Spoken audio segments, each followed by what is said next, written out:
सबके मन पर छाया है। सुनता हूँ मैं हर पल लेकिन तुमने ये बतलाया है। सोच की कोई दिशा नहीं पर समझ की सुंदर काया है। Born to be remembered, born to be remembered, born to be remembered, born to be remembered। नमस्कार दोस्तों, बॉर्न टू बी रिमेम्बर्ड में आपका स्वागत है और मैं हूं आपके साथ आपकी दोस्त बबीता जैन।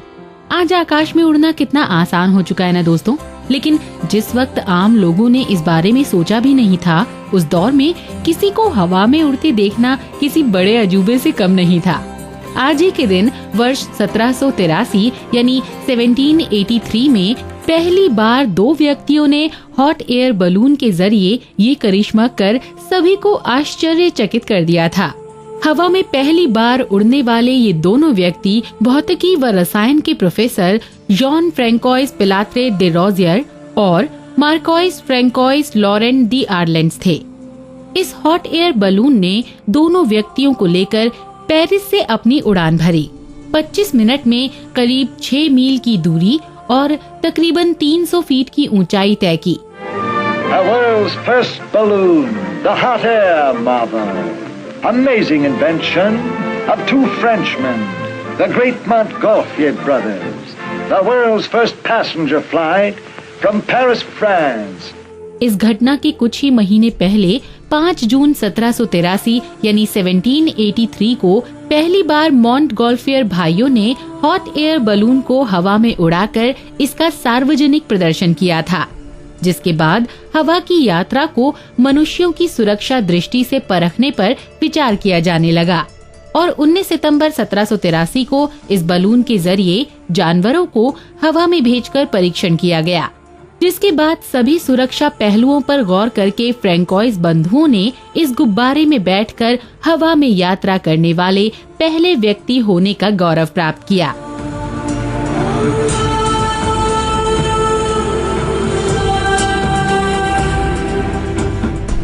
ये हॉट एयर बलून एक ऐसा लिफाफा था जिसके अंदर गर्म हवा को भरा गया था और इसके नीचे एक टोकरी लगाई गई थी जिसमें यात्री और ऊष्मा पैदा करने वाले यंत्र को रखा गया था।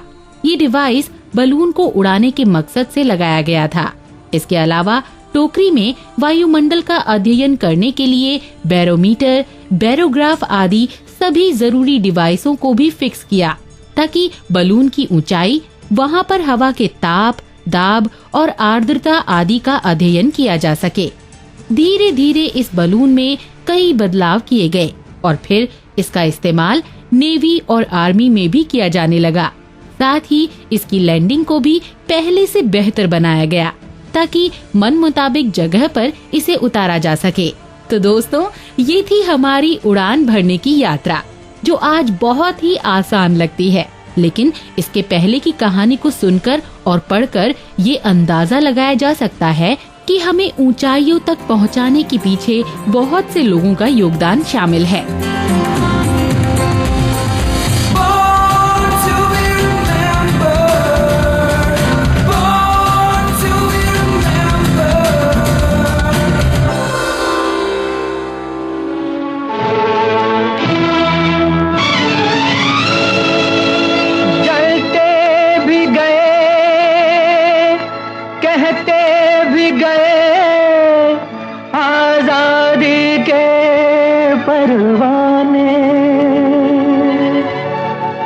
जीना तो उसी का जीना है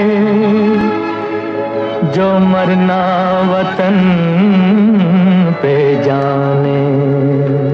ऐ वतन हमको तेरी कसम, तेरी राहों में जहाँ तक लुटा जाएंगे। फूल क्या चीज है तेरे कदमों पे हम भेंट अपने सरों की चढ़ा जाएंगे। ऐ वतन हमको तेरी कसम, तेरी राहों में जहाँ तक लुटा जाएंगे। सैनिकों के जोश और साहस को बयां करने वाले ऐसे ही तमाम गीत आज भी देश के लिए दी गई शहादतों की याद दिलाते हैं। आजादी के बाद पाकिस्तान से बढ़ती घुसपैठ से अगर कोई प्रभावित हुए तो वो हमारे वीर जवान ही थे। देश को सुरक्षित रखने के लिए दिन रात उनकी नजर सिर्फ शत्रुओं पर रहती। वर्ष 1947 यानी 1947 में पाकिस्तानी सैनिकों ने सीमा को पार करते हुए जम्मू कश्मीर में अपने कदम बढ़ाने शुरू किए और यहाँ अपना कब्जा जमाने के लिए आक्रमण करना भी।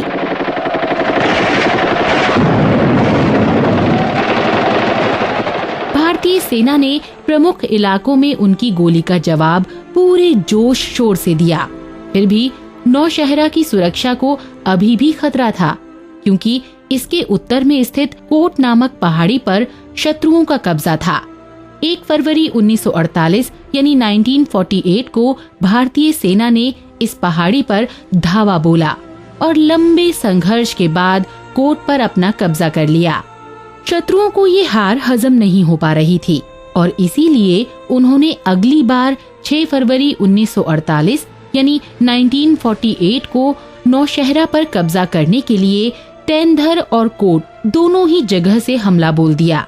इस हमले को नाकाम करने के लिए तेंधर की सुरक्षा संभाल रहे नायक जदुनाथ सिंह ने अपनी 9 सैनिकों की टोली के साथ शत्रु के हजारों सैनिकों का वीरता के साथ सामना किया।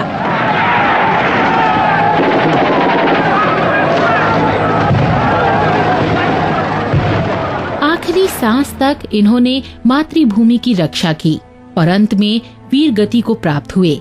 इस शहादत को पूरे देश ने सलामी दी और भारत सरकार की तरफ से इन्हें मरणोपरांत परमवीर चक्र से सम्मानित किया गया।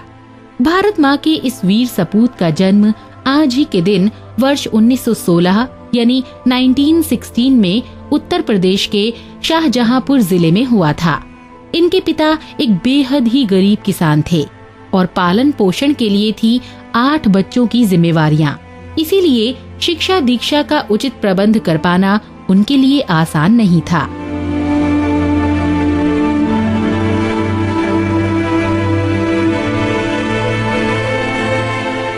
किसी तरह जदुनाथ सिंह ने गांव के सरकारी स्कूल से 4वीं कक्षा तक अपनी पढ़ाई पूरी की और खेती में पिता का हाथ बटाना शुरू कर दिया।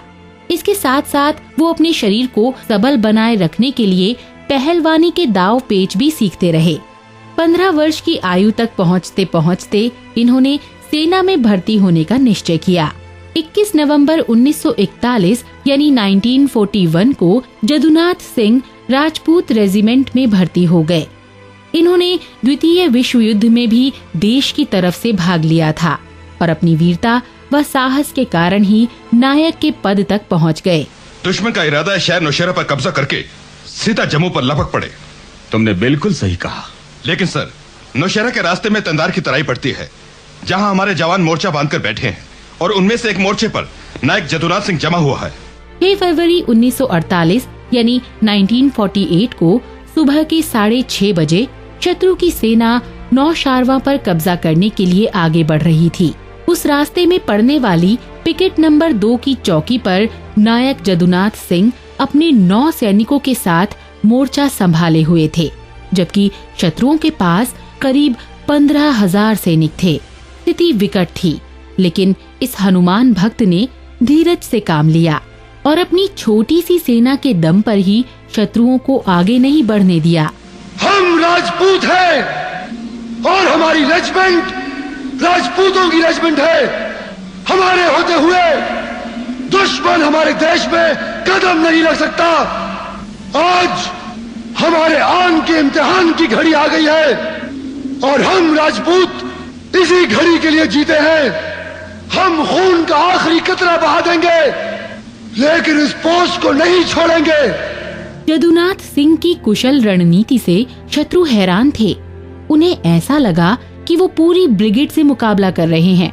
हालांकि पहला हमला नाकाम हो गया था, लेकिन अब जदुनाथ जी के पास सिर्फ 4 सैनिक ही बचे थे। इसीलिए दोबारा हमले की आशंका को ध्यान में रखते हुए वो 4 सैनिकों के साथ ही मोर्चा संभाले रहे और एक बार फिर से शत्रुओं के मनोबल को निस्ते नाबूद कर दिया।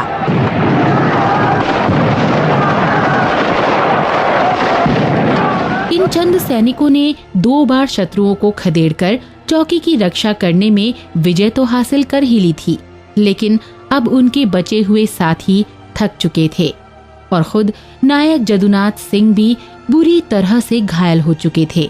उन्हें पता था कि यदि तैंधर की ये चौकी शत्रुओं के हाथ आ गई तो नौशहरा पर कब्जा करते उन्हें देर नहीं लगेगी। नायक जदुनाथ सिंह एक बार फिर से अपने अकेले के दम पर करो या मरो के जज्बे के साथ डटे रहे। उन्होंने इस बार भी शत्रु को पीछे हटने पर मजबूर कर दिया, लेकिन खुद उनकी गोलियों से नहीं बच सके और शहीद हो गए। शान तेरी कभी कम न हो ऐ वतन, मेरे वतन, मेरे वतन। शान तेरी कभी कम न हो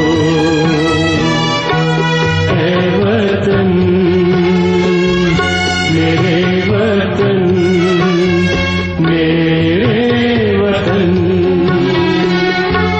आन तेरी कभी कम न हो ऐ वतन, मेरे वतन, मेरे वतन। नौशरवा की ये लड़ाई इतिहास में हमेशा अमर रहेगी और उसके साथ ही अमर रहेगा नायक जदुनाथ सिंह का नाम, जिन्होंने अपने अकेले के दम पर हारी हुई बाजी को जीतकर देश के स्वाभिमान की रक्षा की थी। अपनी अंतिम सांस तक राजपूती शान और गौरवमयी भारतीय सैन्य परंपरा का निर्वाह करने वाले इस महान सैनिक को उनकी जयंती पर याद करते हुए आज बॉर्न टू बी रिमेम्बर्ड के साथ साथ पूरा देश भी उन्हें सलाम कर रहा है।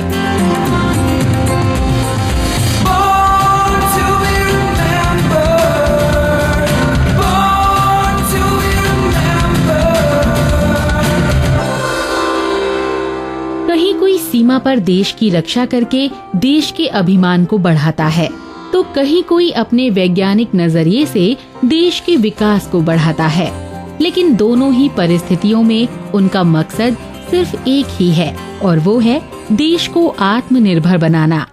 21 नवंबर 1920 यानी 1920 में आंध्र प्रदेश के मछलीपट्टनम में एक ऐसे ही विद्वान ने जन्म लिया था, जिसने न सिर्फ अपनी गणितीय क्षमताओं से भारतीय शोध कार्यों को मजबूत बनाया, बल्कि TIFR यानी Tata institute of fundamental research के स्कूल ऑफ मैथमेटिक्स की नींव भी रखी।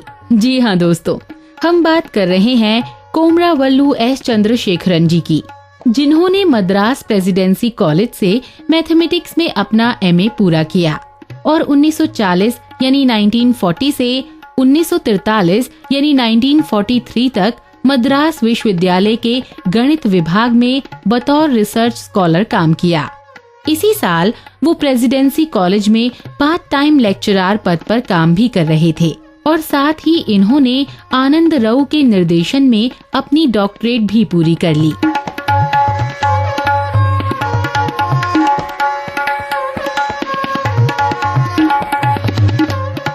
आनंद राव कैम्ब्रिज में महान भारतीय गणितज्ञ श्रीनिवास रामानुजन के सहयोगी रहे थे। PhD पूरी करने के बाद चंद्रशेखरन जी को अपने ज्ञान को बढ़ाने की ललक थी और देश अभी उच्च शिक्षा में आत्मनिर्भर नहीं था। इसीलिए इन्होंने USA की प्रिंसटन यूनिवर्सिटी को ज्वाइन कर लिया। प्रिंसटन में अपने आवास के दौरान ही भारतीय परमाणु कार्यक्रमों के जनक होमी जहांगीर भाभा ने इन्हें TIFR में आमंत्रित किया।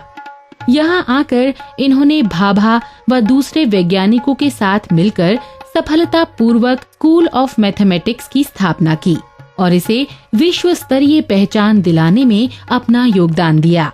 चंद्रशेखरन जी ने कई देशों के बड़े बड़े गणितज्ञों जैसे एल स्वार्ट्स, CL सीगल आदि को यहाँ पर विजिटिंग फैकल्टी के तौर पर आमंत्रित किया।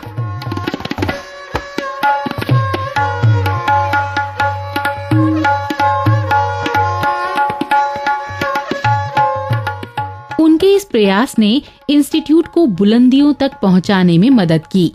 उन्होंने TIFR में उत्कृष्ट प्रतिभाओं की भर्ती के लिए एक बेहतरीन चयन प्रक्रिया की शुरुआत भी की थी, जो आज भी जारी है। ये उन्हीं के प्रयासों का ही नतीजा है कि स्कूल ऑफ मैथमेटिक्स को आज विश्व के प्रतिष्ठित गणित अनुसंधान संस्थाओं में गिना जाता है। चंद्रशेखरन जी को नंबर थ्योरी और समबिलिटी के लिए विशेष तौर पर जाना जाता है। इन्होंने कई सालों तक सफलतापूर्वक इंडियन मैथमेटिकल सोसाइटी के प्रसिद्ध जर्नल का संपादन भी किया। गणित में चंद्रशेखरन जी के अमूल्य योगदानों का सम्मान करते हुए भारत सरकार ने वर्ष 1959 यानी 1959 में इन्हें पद्मश्री से नवाजा और वर्ष 1963 में इन्हें CSIR के शांति स्वरूप भटनागर पुरस्कार से अलंकृत किया गया और फिर सन 1966 यानी 1966 में रामानुजन मेडल से सम्मानित किया गया था। बॉर्न टू बी रिमेम्बर्ड और देश के समस्त गणितीय समुदाय की ओर से चंद्रशेखरन जी को आज उनके जन्म दिवस पर सलाम।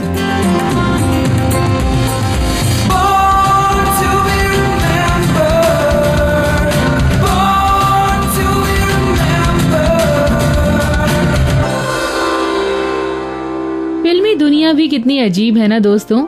हम में से ज्यादातर लोग कलाकार को उसी रूप में जानते हैं जैसा वो पर्दे पर दिखाई देता है, जबकि असल जिंदगी ठीक इसकी उल्टी भी हो सकती है। फिल्मों में विलेन की भूमिका निभाने वाले प्रेमनाथ को हम सब अच्छी तरह से पहचानते हैं। उनकी शख्सियत और हाव भाव में स्पष्टता ने ही उन्हें मिड-20s के टॉप खलनायकों में शुमार किया था। कानून कानून कानून, कौन सा कानून? मैं अपने लिए खुद कानून हूँ। मैं रोज कानून बनाता हूँ, रोज तोड़ता हूँ। पर्दे पर प्रेमनाथ जितने क्रूर नजर आते थे, अपनी असल जिंदगी में वो उतने ही सौम्य थे। उनके दोनों रूपों में जमीन आसमान का अंतर था। आज ही के दिन वर्ष 1921 यानी 1921 में अविभाजित पंजाब के पेशावर में जन्मे प्रेमनाथ का पूरा नाम प्रेमनाथ मल्होत्रा था। बचपन से ही अभिनय में रुचि रखने वाले प्रेमनाथ का पूरा परिवार आजादी के बाद मध्य प्रदेश आ गया। यहाँ पर कुछ महीने बिताने के बाद अभिनय के प्रति इनकी दीवानगी इन्हें मुंबई तक ले आई और इन्होंने अपना नाम सिर्फ प्रेमनाथ कर लिया। फिल्मों में इन्हें पहला ब्रेक मिला 1948 में आई फिल्म अजीत से। वैसे दोस्तों, अजीत हिंदी सिनेमा की पहली रंगीन फिल्मों में से एक है। फिल्म में उनके अभिनय को सराहा तो गया, लेकिन कुछ खास तवज्जो नहीं मिल पाई थी और फिर 1949 यानी 1949 में आई आग व बरसात जैसी फिल्मों ने इन्हें इंडस्ट्री का नामी गिरामी कलाकार बना दिया। बस बेटा, हो गई हाल दो बातों में। अरे मियाँ, कितने कच्चे खिलाड़ी हो। जरा हमारी तरफ देखो कि जहाँ से एक बार गुजर गया बस दरिया की लहरों की तरह गुजर गया, लौट के फिर उस घाट का ख्याल तक नहीं आया। बॉलीवुड में प्रेमनाथ को एक ऐसे अभिनेता के रूप में याद किया जाता है जिन्होंने नायक के रूप में फिल्म इंडस्ट्री पर राज करने के बावजूद खलनायकी को नया आयाम देकर दर्शकों के दिलों में अमिट छाप छोड़ी। फिल्मों में बतौर खलनायक अपने अभिनय से सभी को आश्चर्यचकित करने वाले प्रेमनाथ निजी जिंदगी में बेहद ही सरल और सहयोग की भावना से लबरेज माने जाते थे।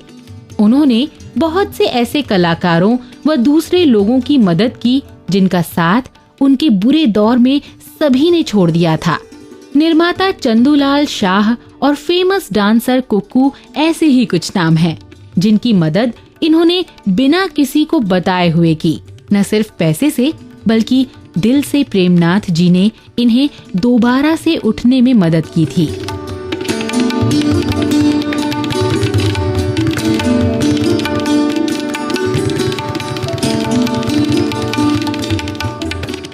खलनायकी की दुनिया में उतरने के बाद इन्होंने आन, तीसरी मंजिल, जॉनी मेरा नाम, रोटी कपड़ा और मकान, धर्मात्मा, कालीचरण और देश प्रेम जैसी बहुत सी सफल फिल्में दी।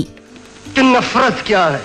40 साल तक मैं इस नाम को सुनता रहा और सोचता रहा कि कब वो दिन आएगा जब मैं इस नेक नाम पर ऐसी कालक थोप सकूंगा कि लोग इस पर थूकने के लिए भी हिचकिचाएंगे।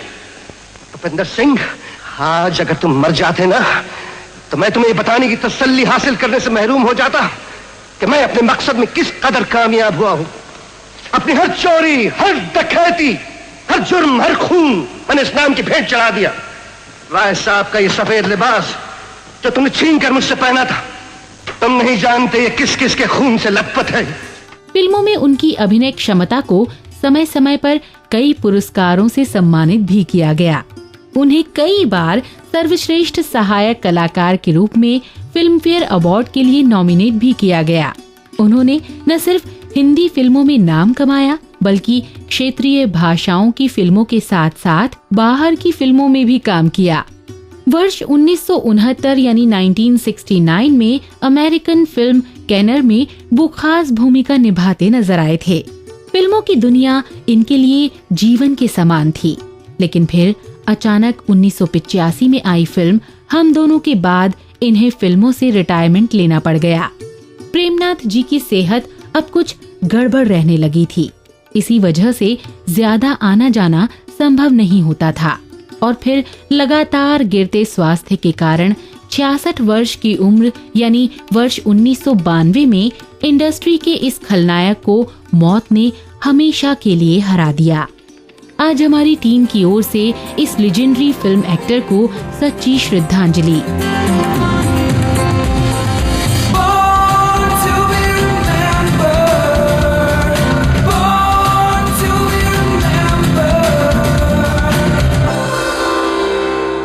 विज्ञान की प्रगति ने अगर हमें घाव दिए हैं तो उन घावों पर लगाए जाने वाले मरहम भी उसी की देन है।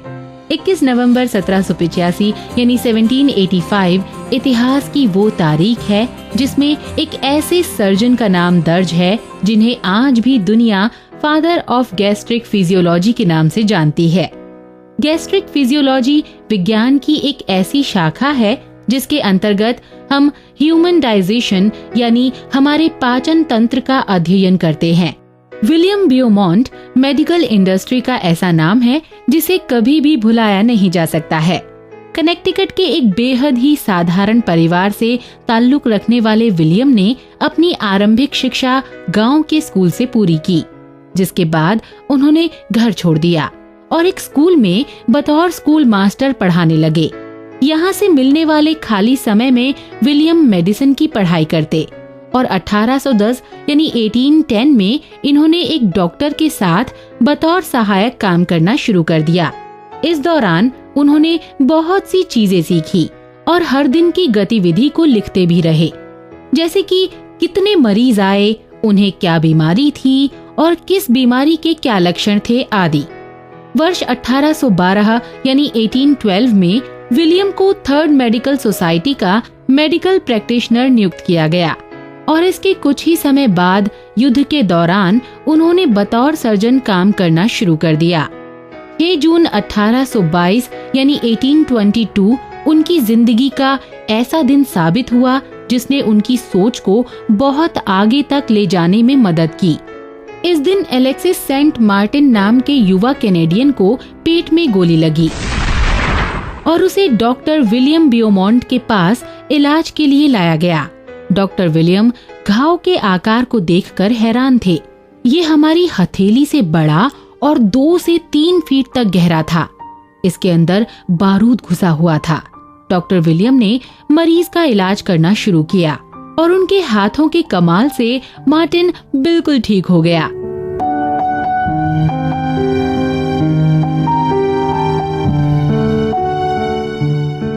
अब मार्टिन का घाव तो भर गया था, लेकिन जब अधिकारियों ने मार्टिन को वापस कनाडा भेजने की बात कही तो विलियम ने उसे अपने घर पर रख लिया और उसका सारा खर्च खुद ही उठाया। हालांकि इसके पीछे उनका स्वार्थ भी छिपा था। वो पेट के अंदर मौजूद पाचन तंत्र के बारे में जानना चाहते थे, इसीलिए उन्होंने इस मौके का फायदा उठाया और मार्टिन को तरह तरह की खाने की चीजें दी, ताकि सभी के डाइजेशन को अलग अलग देखकर समझा जा सके। ये इतिहास की शायद बहुत ही बड़ी और रोचक घटना रही होगी जब एक स्वस्थ चलते फिरते इंसान पर इस तरह से किसी ने शोध किया था।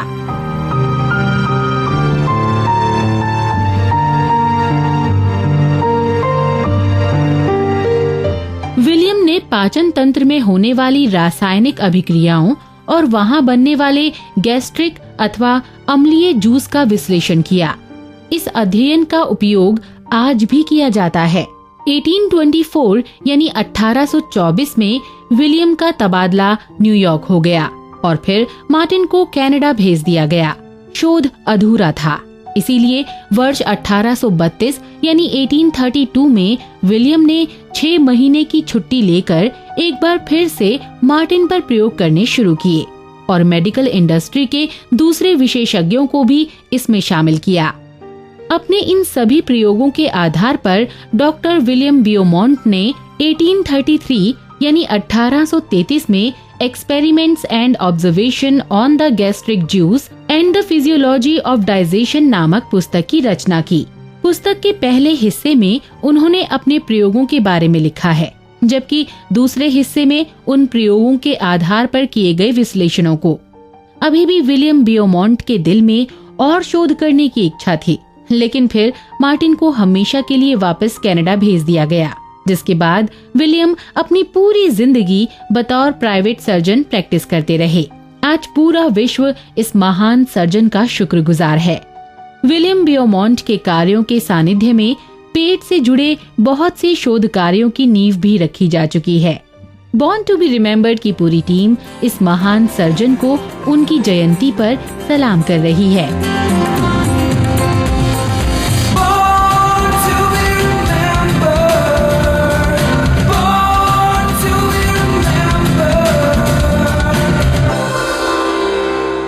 और दोस्तों, अब समय हो गया है मेरे जाने का, तो अभी बबीता जैन को दीजिए इजाजत।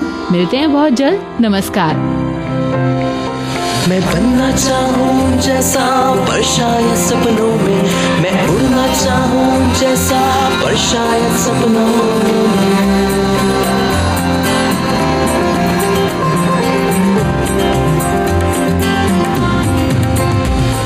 सपनों की है उड़ान, कांटे बन गए फूल समान, रोक न पाए वो मुझको मुट्ठी में मेरी है आसमान।